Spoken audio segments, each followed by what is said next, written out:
Hi guys, this is Shanti Tej. Welcome to my channel. ఊరి నుంచి భార్గవ్ అయితే వచ్చాడు, వస్తువు అయితే తీసుకొచ్చాడు. మార్నింగ్ చూసి నేను షాక్ అయ్యాను, ఏంట్రా బాబు ఇదని చెప్పేసి. తీరా చూస్తే పచ్చిరాయలంట. తన చేతే ఓపెన్ చేపిస్తున్నాను. తనకైతే ఓన్ చెరువులు ఉన్నాయి ఊర్లో, తీసుకొచ్చాడనమాట. ఇక్కడ అయితే చాలా ఫ్రెండ్స్ ఉన్నారు తనకి, వాళ్ళకి కూడా తీసుకొచ్చాడంట.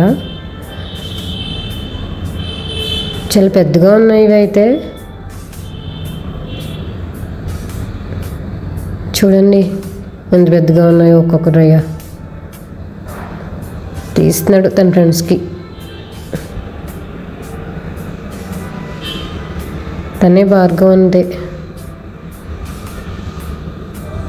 నేను ట్రై చేద్దామని చెప్పేసి చేపెట్టాను, బట్ ఉండట్లేదు, అవి జారిపోతున్నాయి. చాలా కూలింగ్గా కూడా ఉన్నాయి అవి. చూపిద్దామని చెప్పి తీస్తున్నాను, ట్రై చేస్తున్నాను. అన్నీ తీసేయగా మనకి ఉంచాడు. సో వీటితో నేను ఏం చేయబోతున్నాను మీకు నెక్స్ట్ వీడియోలో చెప్తాను. Like and share, subscribe. Thank you.